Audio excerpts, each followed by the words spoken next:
Hello guys, back with a new video, and today I am going to discuss about procedural oriented programming and object oriented programming में एक basic difference देखेंगे. Okay, so first point, in procedural oriented programming, program is divided into small parts and which is known as functions. In the same way, in object oriented programming, program is also divided into small parts which is known as objects. Okay, यहाँ पे object से हम लोग करते हैं, यहाँ पे function से करते हैं. That is why it is known as object oriented. Next, I am coming to second point, which is in procedural oriented programming, no access specifier is allowed. Okay, there is no concept of any access specifier. But in this object oriented programming, we have the availability of an access specifier. What is an access specifier? नाम पे ही काम छिपा हुआ है उसका. So access specifier means किन किन को मैं स्पेसिफाई करूंगा अपना एक्सेस, किन किन को मैं परमिशंस दूंगा, अपना किसको मैं एक्सेस के परमिशंस दूंगा. ये समझ में आया? So these are basically of types like private, public and protected. चलो कुछ मैं रियल वर्ल्ड एग्जांपल्स लेता हूं. What is this private? Like for example, general example मैं ले रहा हूं. तुम जाते हो कोई प्राइवेट ट्यूशंस पे और एक बंदा है जो प्राइवेट ट्यूशंस पे नहीं जाता है, राइट?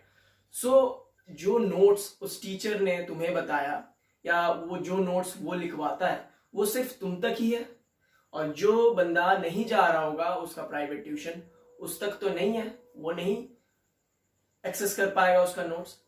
सो बात समझे क्या है? So it is up to accessible up to you, so it is known as private. If I talk about public, like I am making this video, it is publicly posted, so everyone who connect through my channel can watch it. So it is publical, anyone can access. Okay, I have given the permissions to access publicly.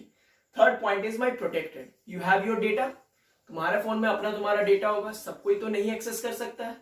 So it is only up to you, it is protected. तभी होगा जब तुम किसी को permission दोगे, तभी वो access कर पाएगा. ये जनरल एग्जांपल्स थे. I have not given any examples with जावा. मैं बाद में जो नेक्स्ट वीडियोस आएंगे उसमें मैं जावा में डेप्थ नॉलेज में ये एक्सेस स्पेसिफायर्स का काम बताऊंगा. Okay, third point is it is less secure. It is less secure because it doesn't have the concept of data hiding, या इसका एक गुड वे, एक अच्छा वे से नहीं प्रेजेंट किया गया है data hiding. But in over here it provides the best way of data hiding, so it is more secure. Object oriented programming is more secure.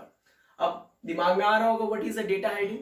Data hiding नाम से समझ जाओ, तुम्हारा जो इंटरनल डेटा मेंबर्स को होता है उसे वो रिफ्लेक्ट नहीं करने देता है, उसे वो छिपा के रखता है.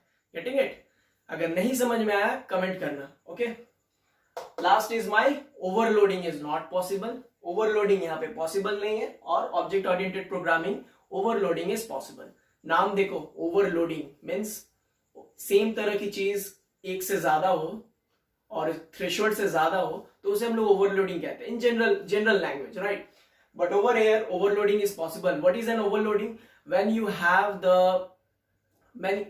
Have more than 2 or 3 methods, okay, with the same name inside a same class but with different parameters, that is known as overloading. Isn't it? So यहाँ पे मेरा ओवरलोडिंग पॉसिबल होता है, बट प्रोसीड्यूरल में मेरा ओवरलोडिंग पॉसिबल नहीं है. So for examples, what are the examples? Fortran एक एग्जांपल बन जाता है, BASIC, C etcetera, these are the examples of procedural oriented programming. And object oriented programming में जो मॉडर्न लैंग्वेजेस यूज हो रहे हैं like Java, Python, these are the examples of object oriented programming language. I hope you have got this point guys. मैं PDF भी share कर दूंगा, तुम लोग इसे डाउनलोड कर लेना so that you can have the notes also. मिलते हैं नेक्स्ट वीडियो पे. ओके, तब तक के लिए बाय, टेक केयर.